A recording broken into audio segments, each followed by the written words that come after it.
Welcome back to Highly Respected. I'm your host, Scott Greer. And yes, again, Highly Respected is back on Monday, so I hope you all are excited for that. We've got another terrific, big episode for you guys today, so I hope you guys are ready on your drive home at 5 o'clock, because you're, of course, live streaming this on the Monday that it premiered, and you're ready to hear my incredible high IQ takes today. So we've got a few different topics to talk about, but obviously the big one that I'm going to have to discuss is Joe Biden's new vax mandate that he announced last week. And you guys are all probably familiar with this. It's the biggest news story, is that he's requiring all government employees to get vaxxed. Any company with more than 100 or more employees, they have to have vax mandates.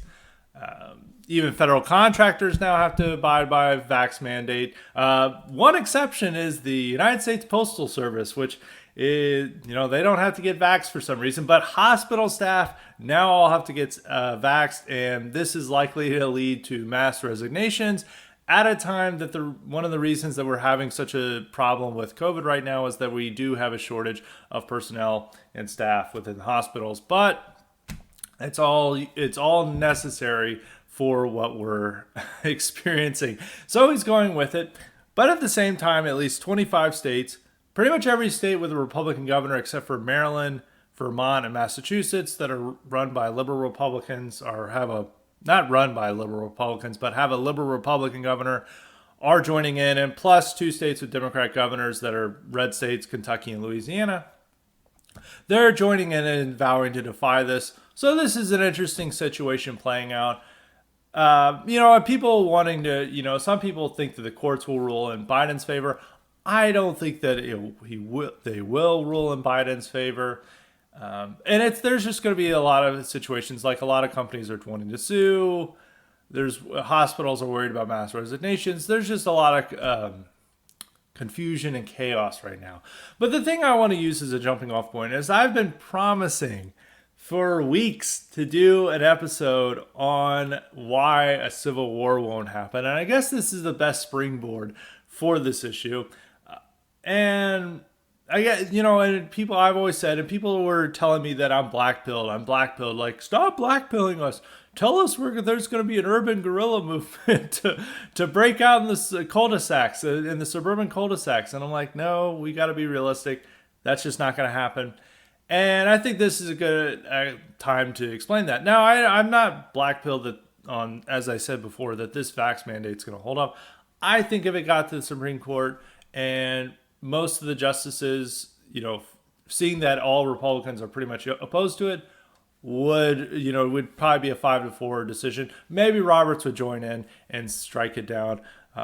You'd see at least the same 5-4 decision that temporarily upheld Texas's heartbeat bill. So I think that would generally happen. So I'm white-pilled about that. And I don't necessarily say it's black-pilled about civil war, because it's not what we should aspire to, and people need to realize what will happen.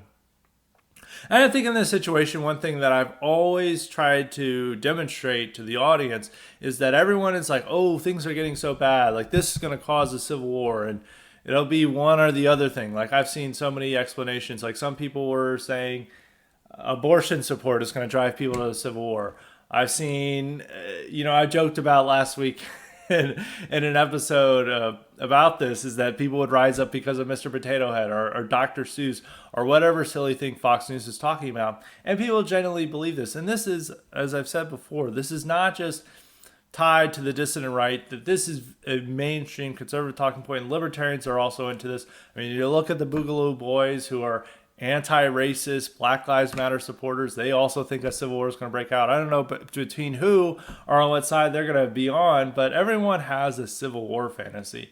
And I think the best argument against this is when Biden announced his mandate, there was far more attention being paid to the Cowboys and Buccaneers game, which is the opening game of the NFL season. There was way more attention, and people were like, football's back. We've got fans in the stadium, even though they've now got in racism in the end zone, and they're all wearing social justice stickers on their helmets. And there's this whole black, and they're playing the black national anthem. Like, football's back. We're back to normal. This is awesome. who cares about the vax mandate? I'm focusing on the big game. And when I pointed that out, that there's like far more attention to that, and it's like, and this was, demonstrated by data, is that all the four or five top trending topics on Twitter that day that Biden announced his mandate were tied to the Buccaneers Cowboys game. Those were the trending topics. Like, people are more concerned about how Drew Brees' hair has returned. He's now a sports commentator. He retired last year, so he's no longer on the field. And he got hair implants. More people were talking about his hair implants than they were talking about Biden's vax mandate, unfortunately. And so people have to realize, like, this is not something that, like, the hoi polloi, or, a lot of people are very mad about this. And I think a lot of people are, showing their commitment to their principles and to their beliefs by, refusing to, follow along the mandate.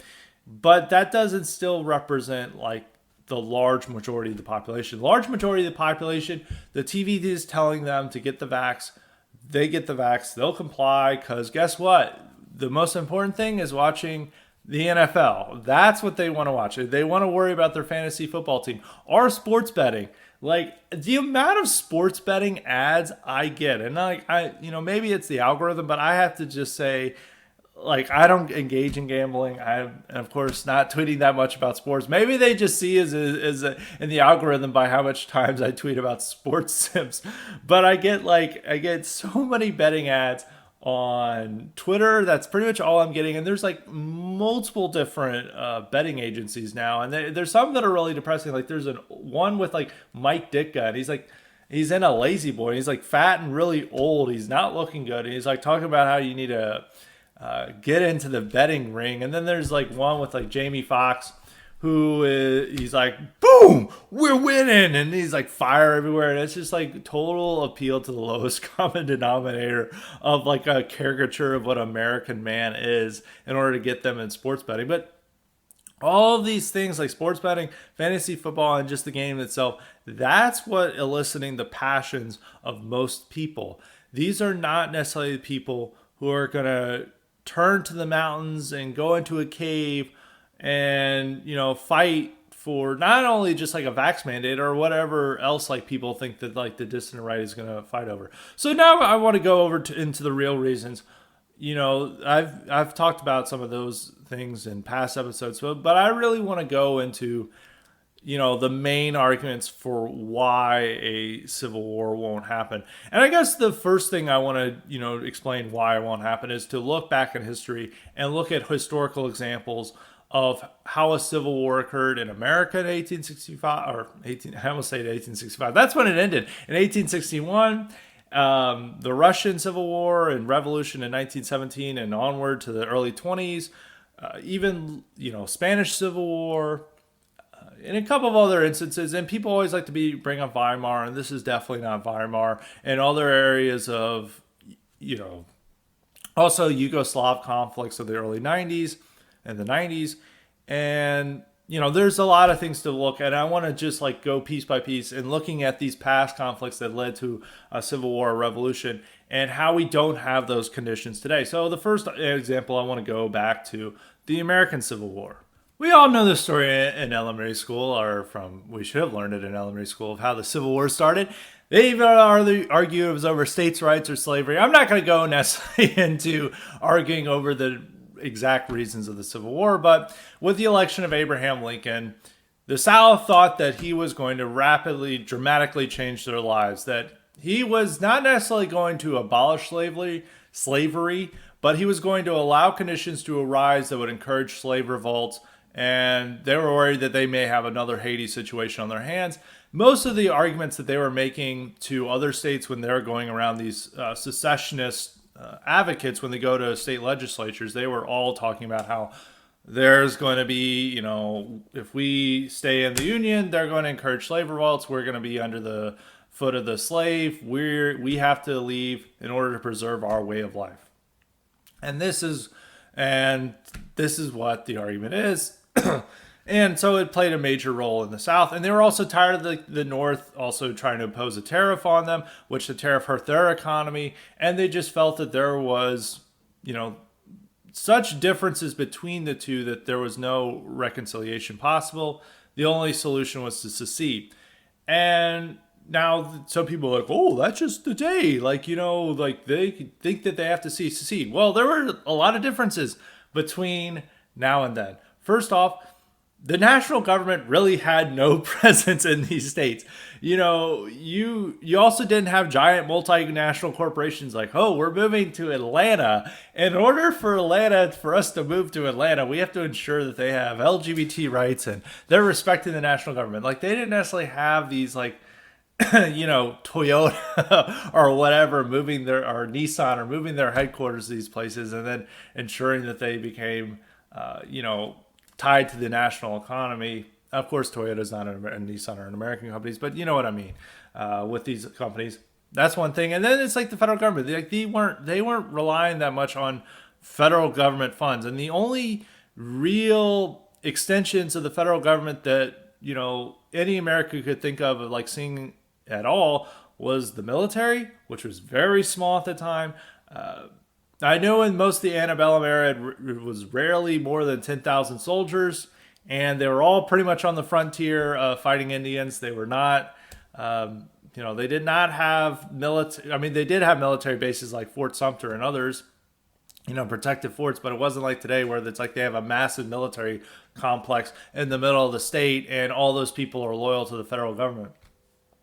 And many of these officers, due to the way American nationhood worked at that time, that they had more loyalty to their states and to the region than they did to the national government. And there was this perception that, this is a United States, it's a plural, that they have the right to rule themselves. And if they go, then their allegiance is tied with that state. So it's a different way of looking at things. And most Americans do not have that. I mean, most Americans jump from state to state. Like, they have some state pride, but it's not in the same way. You can't equate that with a national pride. I mean, some states have a very strong identity, such as Texas, but it's very different from how it was perceived in the antebellum era and what led to the Civil War.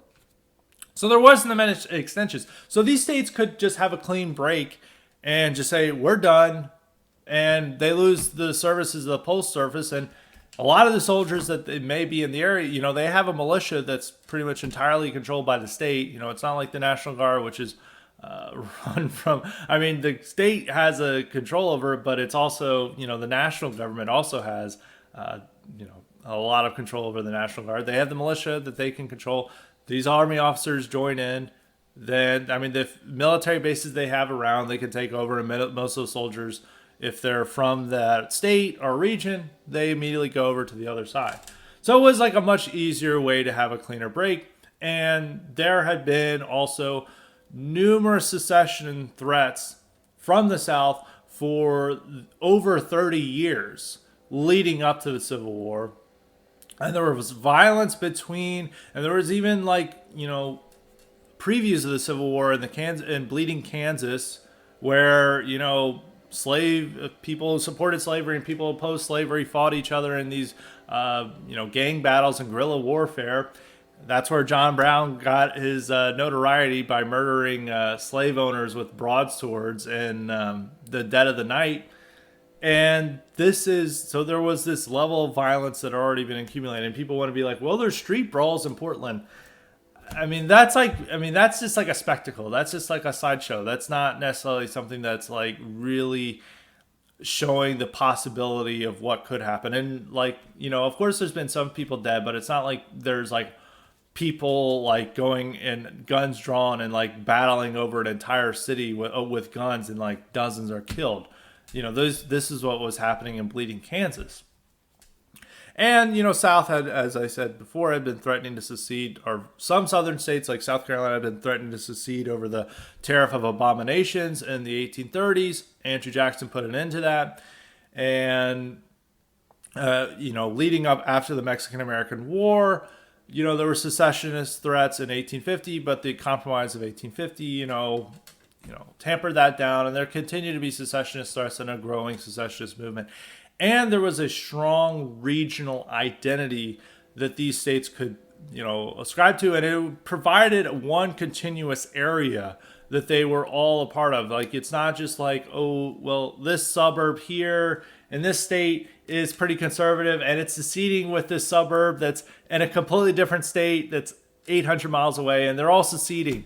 Or even with these states, imagine states seceding today, they depend so much on the federal government. Like, anytime there's a disaster, they go begging to the federal government. They're always trying to attack multinational corporations. That multinational corporations do not want to deal with the secession problem. Like, all these Republican states, try to placate business as much as possible. It's not like in the Civil War. It's like, oh no, if we secede, we're going to lose all these multinational corporations that are headquartered in our city. Like, they didn't have to worry about that issue. Every southern state has to worry about that now. It's like, oh no, well, we're wanting to secede, but Walmart is telling us not to do that. And, Walmart is a huge employer in our state, and they're headquartered, like this is saying it's Arkansas. They're headquartered in our state. They're just not going to allow that. And there's also all these people who live there who, by the nature of how democracy was working, is that the majority of these states were supportive of the secessionist effort. If we had a secessionist effort, it'd be like, there'd be like 40% of the state that would not go, and pretty much every urban area in these states that would want to secede would be firmly opposed to it. So your main driver of economy, unfortunately, like, this is not me necessarily wanting to praise cities, would be entirely opposed to it. And they're like, we're not going along with this. Like, we don't have any loyalty to the state. We just moved here 3 years ago. We're tired. We don't like these hicks that live out in the country. We don't care about this.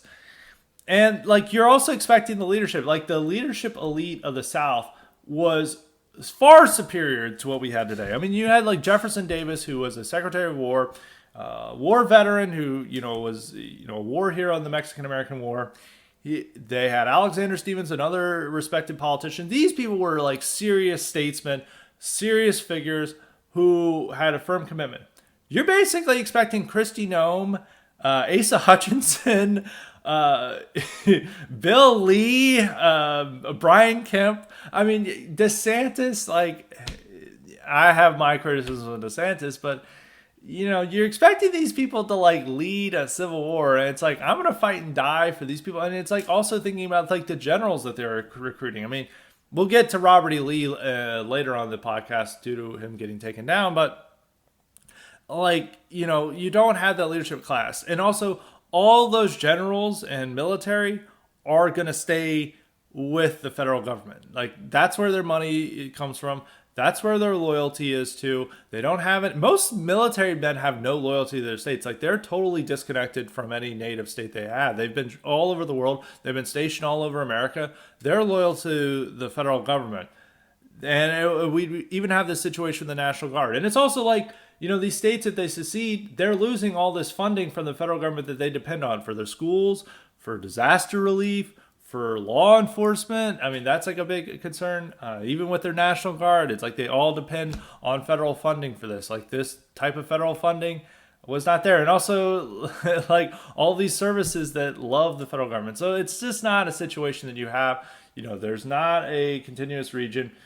There were elements that were very pro-unionist within the South, but they were a tiny minority, or not. Some states were not a tiny minority. I mean, in Tennessee and North Carolina, they were not a tiny minority. Basically, along Appalachia, there was a strong unionist sentiment, but those were in isolated pockets, and they were not the ones located in your urban area and the ones who are like leading the economy. Imagine like the South wanting to leave the Union, but all the planners are opposed to it. That's what you're essentially seeing today, if that ever happened. So you have these urban areas that are more tied to the federal government. It's just like silly proposition to think that like these states are just going to leave unless they somehow take that bundle of money from the federal government, which the federal government's not going to give over, and then they establish like a new country, and for some reason the federal government gave them the money that's owed them, and that they can operate on a similar level. That's just not going to happen within this decade, okay? I mean, I'm not saying it could never happen. Like, a lot can change in 10 years, but I'm pretty certain that this is not going to happen this decade, and not especially with the leaders that we have right now leading. It's like, yeah, Asa Hutchinson and DeSantis are going to lead. But, there are other examples that you could say, well, it's not going to be on a state-by-state basis. This is going to be As we've seen in revolutions such as, the Russian Revolution and the Spanish Civil War, this will just arise up. Like there'll be people battling in regions, and that city will turn into battlegrounds, and it'll be chaotic situation where it's not necessarily one state leaving. That like one side has a part of the state and the other has, and a lot of people like this idea too. But that fails to understand what happened in the Russian Revolution Civil War and what happened in the Spanish Civil War. With the Russian Revolution, the entire government like twice collapsed. Like the Tsarist government collapsed, and then the Kerensky government collapsed. And then, the Bolsheviks took over what was left. And the Bolsheviks depended on German funding in order to present themselves as a strong side. And total collapse. There's a world war going on that had depleted the entire Russian, economy. Not in bad shape. There was millions of mobilized soldiers who are now like, having their guns and wanting to fight, or wanting to, fight for a new country, and being able to recruit by multiple sides. And like the situation, like we'd have to have like a major collapse that occurred where like we were sent to, like, modern technology was knocked out of the way. We're going back to a very primitive state. That's the only way that could type of situation occur. But there's like just so many unique situations with the Russian Revolution that they don't have. Like like Russia was a multicultural empire, even though it emphasized the culture of the ethnic Russians, with orthodoxy, their religion, their language, and other factors. But and there's these multiplicity of ethnicities rising up for their own cause. There's just it was a very chaotic situation that I don't like, unless there is a serious major collapse, could never occur. I think Spanish Civil War is a much better option for disproving this. The Spanish Civil War there was a government that overstepped its bounds, and then the military rose up against it, and it was supported by the church, the Catholic Church largely, and every right-wing political party, and these right-wing groups that have been formed and have been around for many ages. So two major institutions within the country that held the loyalty of many Spaniards and were able to mobilize people to fight the government switched over and revolted. Can you think of any institution that would do that in the United States of America? Any? Okay, is any going to go along with the red side? The military? Do you see General Milley turning into Franco? I don't think so. Are any of these generals? No, they're absolutely loyal to the federal government. The church? The church isn't that important in America. And it's not there are too many. We have too many churches. Like, there's not going to be an organization, but I don't think the churches are going to support that. So really, the only institutions that the Republicans even have on their side, or the right wing has on its side, is the Republican Party, sort of. I don't think so once again, we're relying on Kristi Noem and Asa Hutchinson and Bill Lee and Brian Kemp and Greg Abbott to serve as our Francos, as our possible Franco leader. I don't think that's going to occur. I don't see Ben Sass and Mitt Romney and all these other people being like, yeah, let's have a civil war. So, but it's one of the few institutions we can call on. You have police unions. They do a pretty good job, but they're ultimately dependent. They know who pays them. It's not going to be the mystery right-wing government. So you do have police unions. Then you have megachurch, and then you have a lot of the evangelical movement. Not all of it, but a large segment of it. And I would say that people like these megachurch pastors like Robert Jeffries and others, Liberty University, those would largely be on the side, but that doesn't even account for the majority of Christians in this country. So that's it. That's basically what you have. Those institutions.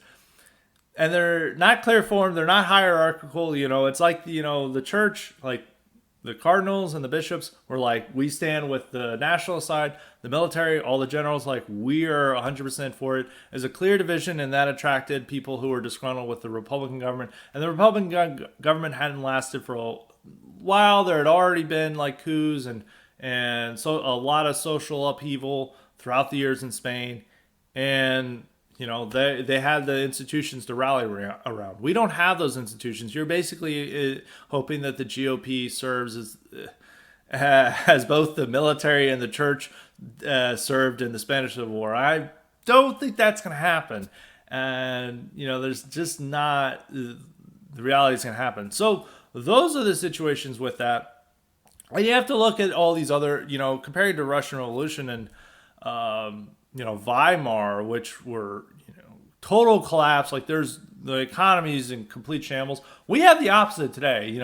Our economy, there are problems, but for most people, especially the people that were wanting to turn against the government, as I've emphasized this before, for the white middle class, they can still obtain the good life. There are problems with it. They now have to take on more debt. They now have to worry about their kids like going to school and learning crazy stuff about how they should hate themselves because they're white, or that they may need to change their gender, and their culture around them is degenerate. But ultimately, they can still have a nice home in the suburb.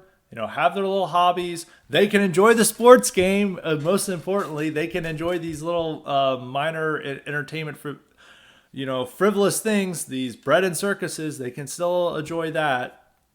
And these people this is a completely different situation from the Russian Revolution. And even with Weimar, like Weimar, the economy was totally tanked. Many Germans felt humiliated and ashamed by the Versailles Treaty and the loss in World War One. They want to restore Germany to greatness. We are right now still the world superpower. We are, even though we suffered a humiliation in Afghanistan, we suffered a humiliation in Vietnam and many other places. We still are the top dog. It's not like in Germany where, French troops can occupy our country without us being able to do anything. That's as happened in the early 20s when the French occupied the Ruhr, the Ruhr Valley. We don't have no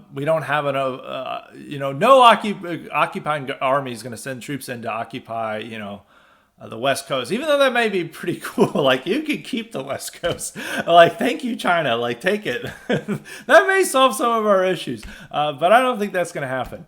And like those situations, like in like the massive inflation, and also the middle class, the people prior to World War One who could have aspired to a stable income, had a stable job, been able to raise a family, been able to do all that. That class was not able to do that in Weimar. If you look at the biographies of a lot of these Nazis and other people, even communists and these other radicals, all of them like came from middle class background, had a university education, or expected to, be a successful bourgeois person or citizen.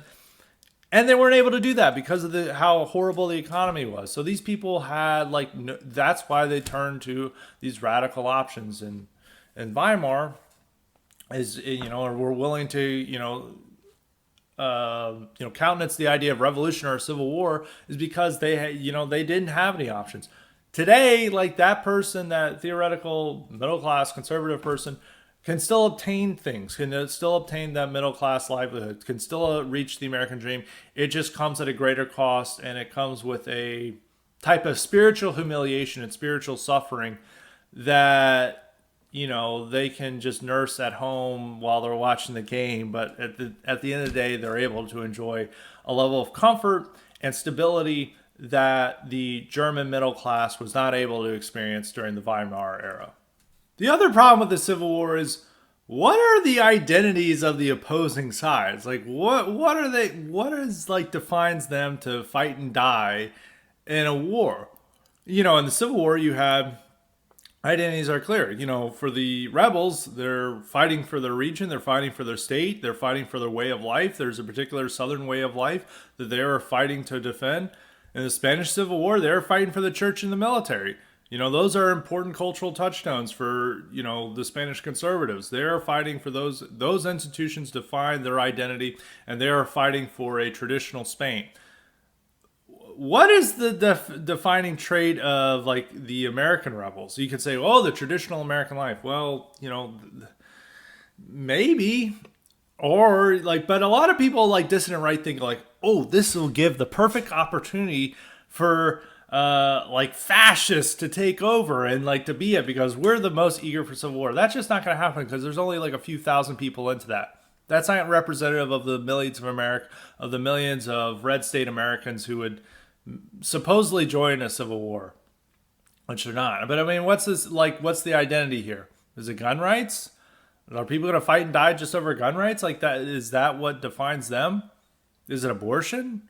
Is it? I mean, vax mandate has that, but I mean that's like the majority of the country, unfortunately, because the TV tells them to support this. Support the vax mandates.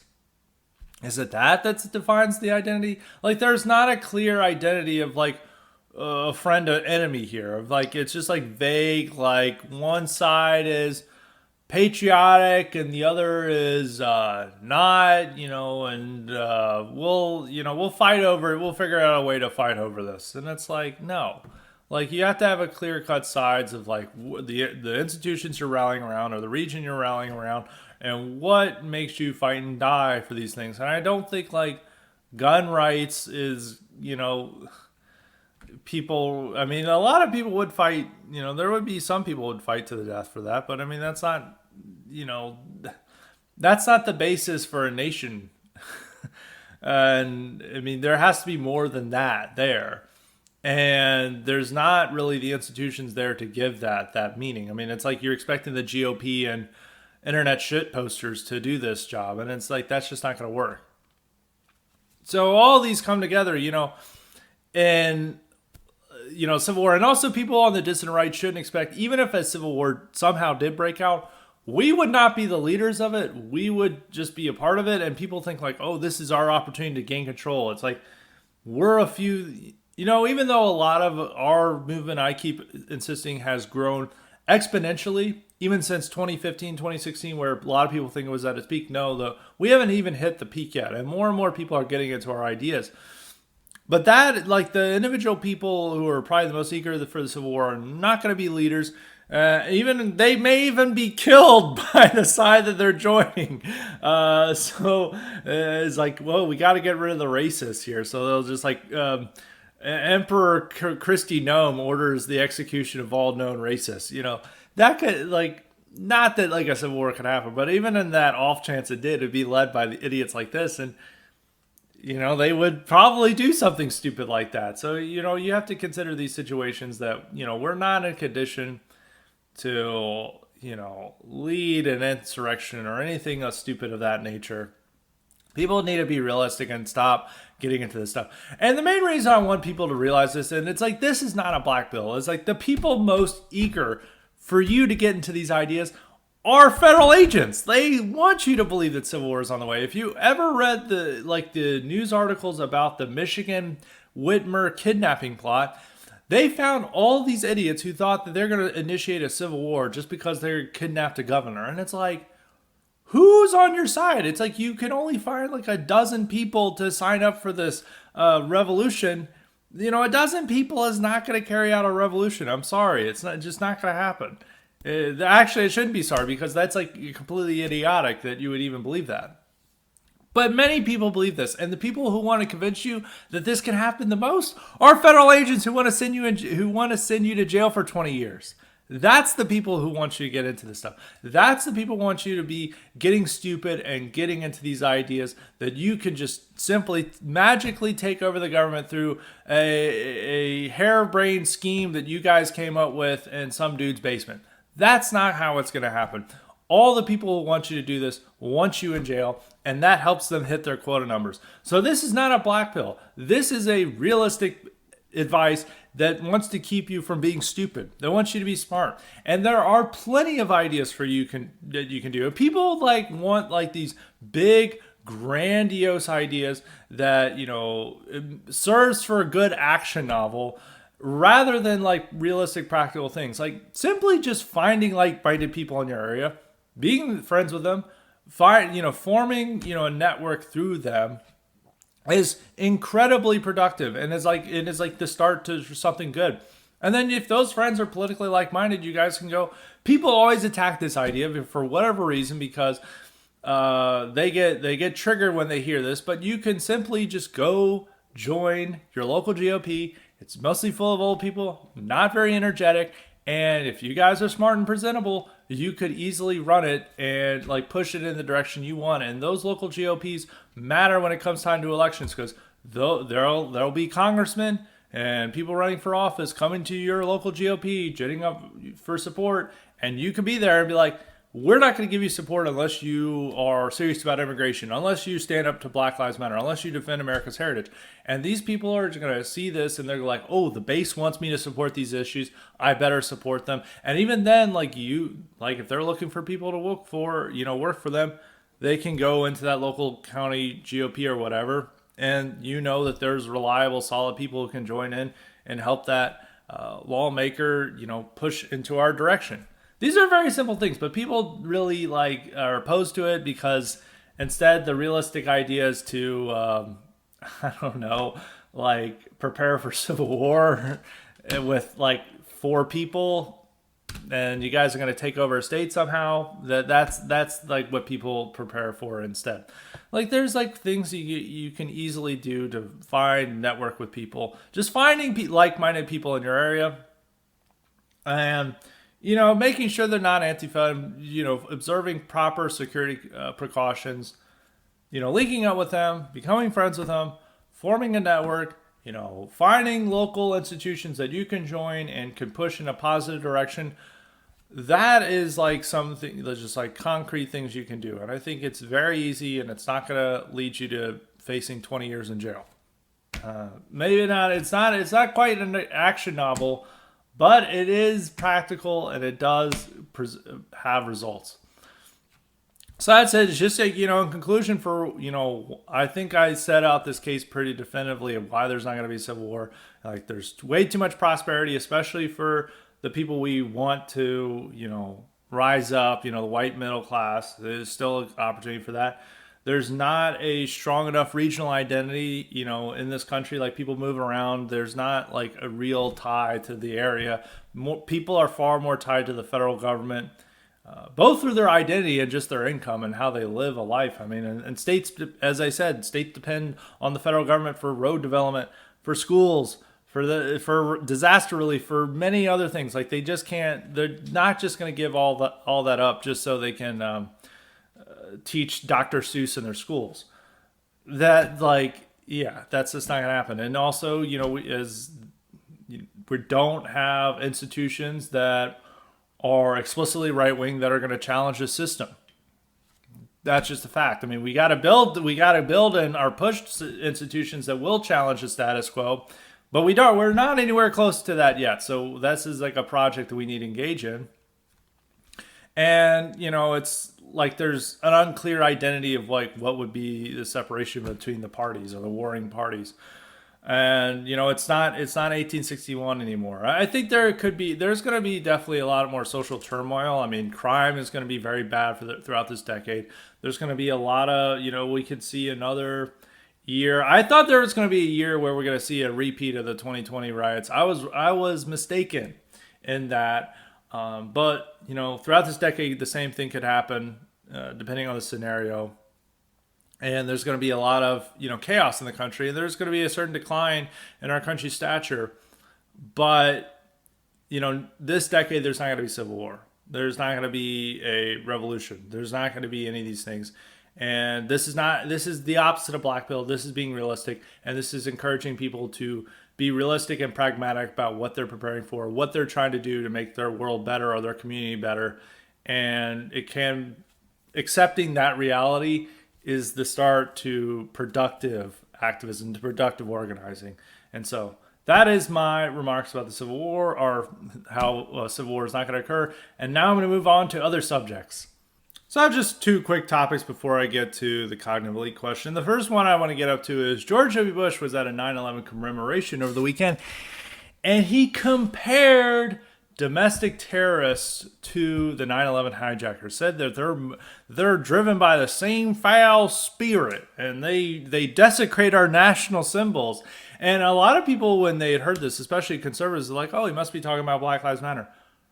No, he was talking about January 6th protesters. He was talking about the supposed domestic extremists who are desecrating our national symbols. It's like, Black Lives Matter tore down like hundreds of statues and defaced, numerous landmarks of America.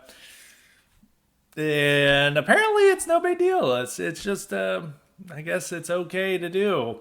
But this is what they're about. And so this is what George W. Bush is going on about. He's comparing domestic terrorists and saying that they have the same drive to kill as 9/11 hijackers. And I'm like, 3,000 people getting killed versus no, the mob didn't kill anybody in the January 6th protests. I know the only person killed was a January 6th protester. Yet somehow there, 5 people dead, only one murder, 4 of natural causes, or, non-lethal methods, I guess, or I don't know what the way to say that, of not being murdered. And they say that is, that's the equivalent. And we talked about, I don't want to get dwell too much on 9/11 because we had an incredible episode last week on that with me and Nightmare Vision. And if you didn't listen to it, you should give it a listen after listening to this episode. But, it is outrageous. And I made this point last week that, they now see January 6th as the equivalent of 9/11. And some people say it's worse than 9/11. Pam Keith, who's like a failed Democratic candidate in Florida, said that point, and so did many other people make that point. Or they say that they're equal to each other. Even that Brooklyn Defiant Dad, or Defiant Brooklyn Dad, whatever that guy's name, he's like a viral libtard tweeter, has always made that point that January 6th is worse than 9/11. And yeah, this guy is just like a Democrat bait poster. But he is he's retweeted thousands and thousands of times. People do agree with this sentiment. And now it's implied by a former president of the United States, the person who was president at the time of 9/11. Now he's saying that, and that's a big change in our country. And I wanted to make I had just a very short tweet about it. It said worse than Obama, and you really have to admit that George W. Bush is quite possibly the worst president of the modern era. I would say even worse than Jimmy Carter, worse than, a worst president since LBJ. I don't think he was as fundamentally changed the country in the way that LBJ was able to. But everything about him is just terrible. This person is a good, yokel. Well, he's not a real yokel because he came from a WASP aristocracy, but he has a yokel reputation and image. And he's just a good middle American who's I'm George W. Bush. I'm kind of masculine. I'm friendly. I'm fratty. I can be your friend. And oh, we love George W. Bush. And then he's you know what I really like? I like immigration. I like open borders. I like free trade. I like wars to help women's rights. And this is what I am for George W. Bush. And this is what he represents. It represents this taking a kind of paragon of middle American masculinity. Not he's super macho, but it's a man that middle Americans are going to immediately find appealing and respect and see as somebody one of their own. It's I like him. I want to have a beer. And even everyone liked George W. Bush because it's everyone's I want to have a beer with George W. Bush. But of course he has been sober for I think well over 30 years. I think almost 40 years. And of course, you can't have a beer with him anymore. But when he did, you could have a beer. It's somebody you get along with, and he's very fratty and jovial. But he's ultimately an idiot who is a useful tool for advocating for the interests of a system hostile to the people that George W. Bush is supposedly representing. And now he sees those people that, those millions of Americans saw themselves in George W. Bush, and they ignored his terrible policies. They ignored his push for amnesty. They ignored him getting us into a destructive war because they saw and trusted him. They saw him as a fellow Christian, as a fellow middle American who was devout in his beliefs about God. And he had a strong moral foundation. And he seemed like a good man who they could get along with if they met him in a bar. That's why they liked George W. Bush. But the system and people around him were able to use that to manipulate and to get people into into these stupid wars, into accepting amnesty and diversity. And his whole message after 9/11, compare his message of January 6th to 9/11. 9/11, he went out of his way to say we love Muslims, Islam is a religion of peace. But now he's like implying that his own supporters are terrorists that are the American Taliban. Complete different set of circumstances. So when you look at his legacy, I mean, everything about Bush is terrible. I mean, his main legacy is the Iraq War and the endless occupation in Afghanistan. It's trying to get amnesty through. It's trying to, no child left behind. It's, allowing mortgages to be given to people who didn't necessarily deserve them and were not able to pay them off. And that led to the stock market crash in 2008, the recession in 2008. And all these problems are at the foot of George W. Bush and his compassionate conservatism that was a horrific idea that we need to bury in the past. And it's not like, and people are always like, he's a decent man. Check out that great pitch he threw after, in the World Series after 9/11. It's like, stop. This man is your enemy. This man thinks you're a terrorist. Stop respecting him. Stop thinking he was a good president just because you would want to get a beer with him or that you thought he's a good Christian man. Those positive aspects about him as a person were weaponized in order to turn him into one of the worst presidents we've ever had. And without understanding that, you can't go forward. And people always want to just I still like aspects about him. It's like, no. Whatever good he may have done, it's overshadowed by the terrible he did, and him as a symbol is just cringe and middle American. And it's like Trump is a far superior symbol for middle Americans to gravitate towards, and it's so good that people are now forgetting Bush and Reagan and gravitating towards Trump. Reagan was bad, but he was not nearly as bad as Bush, and there are some good aspects about Reagan. I can't really think of any good aspects outside the personal with Bush. So that's my thoughts on Bush. But now rolling around to the next topic. These are quick fire topics. I don't want to. I already spent 40 minutes talking about why there's not going to be civil war. So I'm just focusing on some of the other news items that I want to get to before we get to the kind of elite. And I'm going to talk about the Robert E. Lee statue being finally taken down in Richmond, Virginia. This event was pretty blackpilling. I would almost argue it was more blackpilling than Biden's announcement. I mean, we all expected Biden's announcement. We all understand that there's a left-wing totalitarian sentiment going along the liberal left at the moment. So it's not surprising that they went with a mandate. In some ways, I was surprised by how far they didn't go. I was expecting them to have a vax mandate to fly and to do a whole bunch of other things, but they didn't go for that. I think with the Lee thing, this is also expected as well, but it's also throwing into relief about what our society is right now. I went to visit the Lee statue a week before it was taken down in Richmond, and it is surrounded by just absolute filth. I mean, Monument Avenue is very nice, but Richmond outside of Monument Avenue is pretty much like a shithole. You drive by all these homeless people everywhere. I tried to go to a Hardee's nearby, and it's in the middle of the day. It's locked, and it's why don't they offer indoor service? I wonder why. It's just it's a rough area. Then I passed another restaurant that had a gay pride flag and a BLM flag flying from its roof. And, you even pass the minor league baseball stadium, which is supposed to be a nice area. And that area is incredible. It's pretty run down. All the women walking around have septum piercings. It's end of the world stuff there in Richmond. You're wow, this is not a nice southern city anymore. And then you just had you had the Lee statue, which is covered in disgusting graffiti Black Lives Matter, Black Power, Brown Power, racist. All this is covering the pedestal. And then just up on top is Robert E. Lee standing defiant, proud. And of course, that's why they took him down, is he didn't fit at all with the city around him. He's a complete opposite of what the city represents now.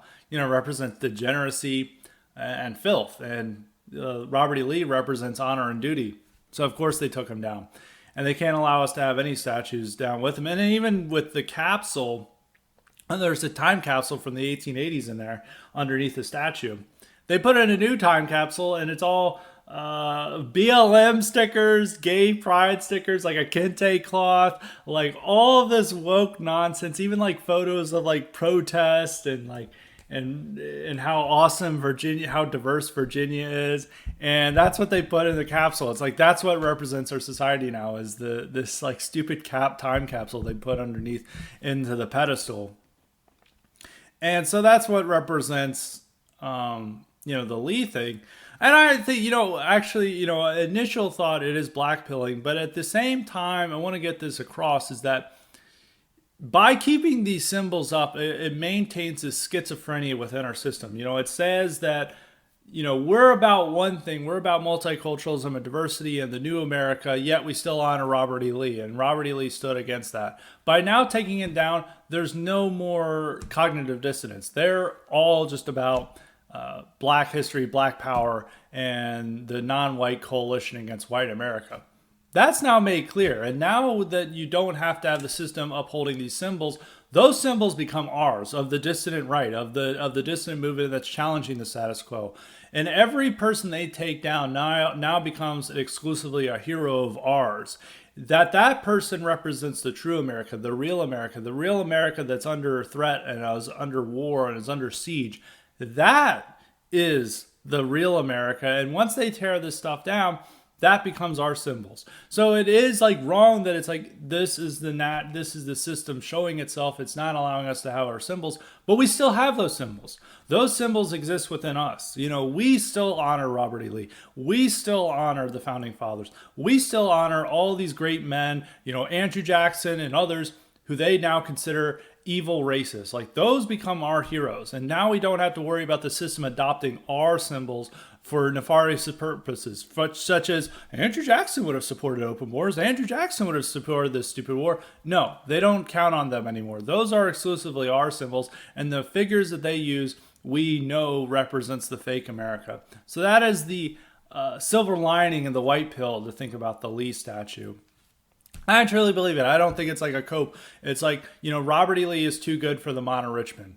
He doesn't belong there because he is too great for modern Richmond. Richmond is an affront to him. He deserves a much better resting place, a much better place to be honored. And that place is not Richmond, Virginia anymore.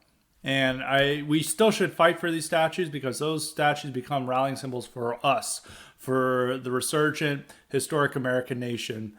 And it is a guiding post in how we want to defend our heritage. And by taking them down, that does not erase them.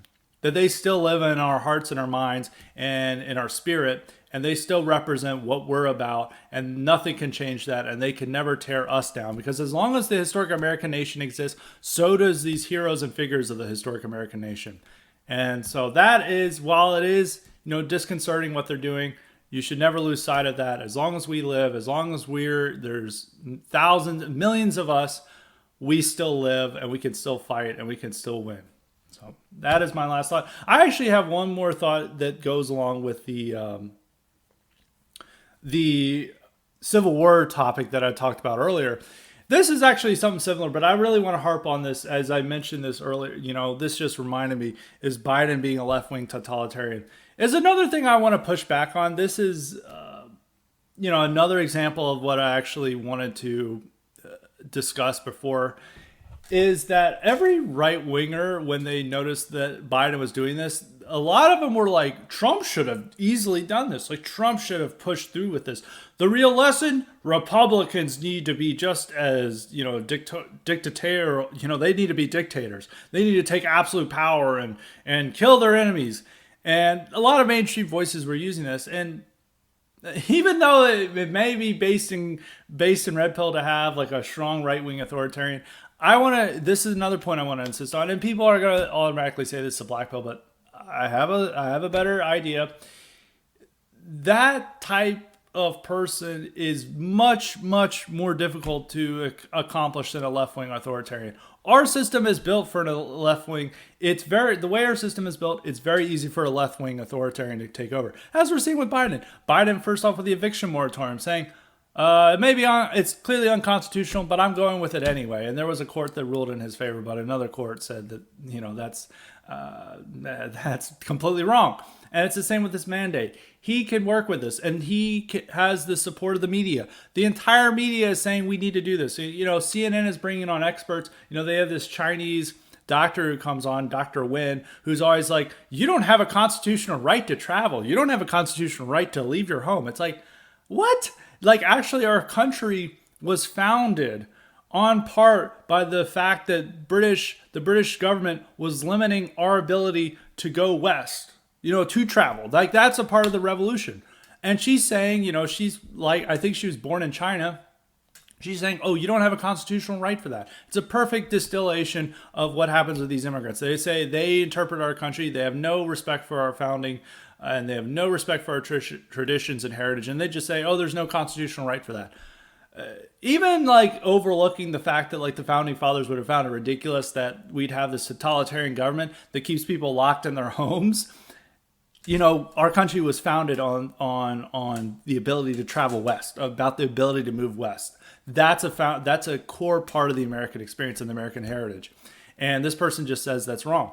But that just shows you just how the media is demanding even more restrictions. Like, they want you to be restricted at home if you're unvaccinated, that you can't even drive a car, you can't go to another state, you can't fly. The media wants him to act more like a dictator. They are willing to forego your civil liberties in order to accomplish the mission of having public health experts and these other busybodies control your every part of your life. That's what they want. And that's easily accomplished with for a left-wing authoritarian, because he has the media power on his side. He's got the military leadership on his side. He's got the intelligence community on his side. He's got his entire Democratic Party on his side. And he can get a lot of the people in the courts. Now, not the Supreme Court. The Supreme Court is one of the limits on his power. But imagine if there was Democrats on it. If there was like, 5 confirmed liberals on the court. Biden could do whatever the hell he wanted. And that's the nature of power, and it's that the media is also going to celebrate them. Republicans don't necessarily have this ability because, one, the party's always going to be divided on this. They're always going to be skittish. They do not have the institutional support that defines what's moral and good in our society. Universities are opposed to him. The media is opposed to him, and people want to say it's like media power is so important. And if Trump tried to do this stuff, they'd be crying to high heaven about this, and that would convince a large portion of Republicans to oppose it, and it would convince these government bureaucrats to oppose it and the courts to oppose it, because that type of pressure you can't ignore it. You just can't just enter the White House and say, I'm doing this, I'm arresting all these people, I'm a dictator. And it's like, technically you have that power, but there's mechanisms to enforce it and to make the population accept it that you don't have. Like, there would be riots and protests out in the streets if this happened. And the media would support it. And so would these city mayors. If they're like, you need to shut down these protests. Absolutely not. These are heroes. So you do need to realize these elements. And I want to continue to offer this. Like, there is this confusing embrace of statism on the right, particularly Populist Inc. And, even with the dissident right. And I think it was a good response to how stupid Conservative Inc. is. It's like, they don't want to use the state for anything, even when it's like a minor thing. Like, yes, the state should be involved when like major corporations are eliminating free speech and many other concerns. If they're like deliberately polluting the rivers and stuff, like, yes, the government can intervene to solve that. But they also want to take it further where it's like a worship of the state, and the state is always good. And they love that the Democrats are expanding the opportunities of the state. And they're like, we should do this. And it's like, first off, you don't have the ability to do this. And second off, the much better strategy, because these state elements, as I've repeatedly said this in podcasts, is like the state elements are controlled by our enemies. And you can replace them. I mean, it's very tough to replace them. I mean, the Trump administration tried to do this. And yeah, everyone says personnel, blah, blah, blah, Jared Kushner. But even when they had good personnel in there, they struggled with this. And in order to have the type of government that you want, you're going to have to reduce and starve the beast and eliminate a lot of these functionaries that are around there and make yes, it's cringe. Yes, it's too libertarianism and conservative Inc. But you do have to work to make the federal bureaucracy smaller and limit it. Limit its power. And that's how we can rise and remake our country in the way we want to do it. Because That's not putting our trust in in corporations. Granted, I want to emphasize this. That's not putting our trust in the corporations. That's not putting the trust in the free market. That's putting the trust in generally in the state governments, where you do have more power to change these things. And it does, without the federal government intervening in education and other matters, that does give states and localities the ability to determine what they teach to children, how they operate their lives, and whether they're going to observe, civil rights law to whatever new nuances they find in it. And this needs to be kept in mind. Is like you first have to starve the beast and limit it so that there is the ability for people to survive and create alternatives. And I think under any circumstance, the people are going to work for the federal government, as this was learned in the New Deal. Southern Democrats supported the New Deal. They're like, this is great. But it wasn't Southern Democrats operating the government. It was liberal Democrats from the North. And that's what set up the system we have today. And now you all may say, it's like, well, we just need to hire, right-wing people. Right-wing people typically don't want to work in government. That's just the fact of life. And the easier way is to starve the bureaucracy and repeal it, and then work from there to build, a new type of system that is going to be more supportive of the American people. And our people, the people who are most closely aligned with our views, they are a little bit libertarianish. They don't like these people, government bureaucrats who they view as the enemy, telling them what to do and like how to live their lives. They like an alternative. They don't want to be, ruled by these hall monitors. And no matter what system we have, it's like people really think that they can have like a based right-wing nanny state that's administered by, guys in cool military outfits who are like, you have now universal health care, and by the way, we're going to make you work out. And they're like, this is a realistic idea. It's like, no, it's not realistic at all. All the people who are going to work for the nanny state are going to look like the trash that currently work from the nanny state. And our people are going to view them as the enemy, and rightfully so. And I think everything we've seen over the last year and a half has confirmed this position. And I think if you're looking at COVID lockdowns, if you're looking at, if you're looking at how the military responded to BLM riots, if you're looking how these politicians responded to BLM riots, even these bureaucrats responded to it, the solution is not we want to give them more powers. The solution is to fire these people and reduce their power. So that's one thing I want to say. I think the nanny state, based nanny statism doesn't work in America. It's never going to work. The people who are going to run this are going to always be your enemies. And, this can change from one administration. You could create this apparatus that is maybe really good in one state. And then once it is taken over by the next, they hire 100 people. Like that's it. You can create very small initiatives like what Trump proposed, giving the FCC the power to look into Section 230 with these big tech companies. There'll only be a few people there. You can control what that is, and they're looking for political neutrality, and that is a way to push back. There's still ways you can intervene in the country and the society, but you have to realize the base nanny state is never going to encourage. Always going to be cringe. And you're totally out of left field compared to the rest of our people and the base of our support. They don't like this. They've shown this throughout the COVID era, and the way we need to adjust our thinking and operate in the world we currently exist in, rather than existing in a fantasy land where we can just appoint bodybuilders to every government position and assuming that this is a realistic idea. Now on to the cognitive elite question. As always, you too can get the option to ask me questions or suggest guests and topics if you sign up for the highly respected cognitive elite option at highly respected Substack, and that's highlyrespected.substack.com. Also, if you sign up, you're also guaranteed to listen to all of highly respected's IQ supplements, only found on Substack. So sign up for that. But this question comes from Adam. Adam asked, he sent me this hilarious video of this black nationalist Hopetep guy discussing how white people are not humans. This guy was in buck breaking. It's like Dr. Ma'am, I think that's how it's pronounced, or Dr. Ma'at.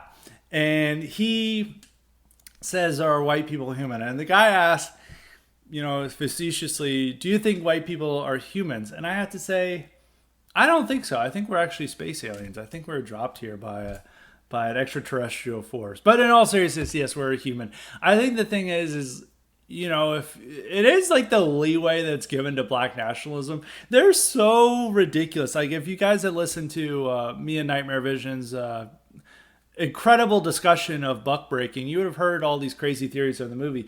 They're allowed to get away with like the most absurd ideas, the most hateful ideas, like saying that white people are not humans. If you put out, I mean, obviously we always point out hypocrisy, but if you point out a video like saying like the reverse, like another group of people, if it's like a white person saying another group of people isn't human, that person would be taken off the internet, in a heartbeat. There's no, but this person's able to broadcast this idea on YouTube. And while this is like ridiculous and absurd to say that they're not human, this is large and part of the discourse. They do dehumanize us. They do imagine us as this demonic creatures and these beings that are the only ones born with sin, and that sin is racism. And we must exculpate it. We must atone for it to all the non-whites we have wronged. And that's what our burden is as white people, and that no other group of people shares this burden, but just us. And, it is a dehumanizing thing. They would, the realistic people, the people who actually want to convince mainstream society are going to say, whites are human. We'll give you that. We'll give you your humanity. But you're lesser beings, you're inferior beings. You are lesser to all the non-whites who are born free of sin, who are just innocent little creatures that you oppress and brutalize and turn into monsters, and all their wrongs are due to you, evil white man. So there's something wrong with you. There's something demonic, and you must change your ways. You must give up your power. You must give up your prestige. You must give up your privilege in order to save the great non-white masses that are in the world. And only you can do this. And thus, you need to understand when you enter elementary school that you are an inferior being. And when non-whites are talking, you shut up and listen. So I think, obviously, whites are human. I think Dr. Mott is wrong, or however you pronounce it. And, this is... but this is a larger part of a public discourse that is increasingly dehumanizing and demonizing whites into being inferior beings. And so maybe in 10 years, you'll see, Ta-Nehisi Coates or Ibram X. Kendi decide that whites aren't human. And then you have New York Times, nod their heads like, interesting idea. I think that he might be onto something, that white people are demonic creatures from hell, and they need to check their privilege. Interesting idea. They'll like any ridiculous black idea, they'll nod their heads along and agree with.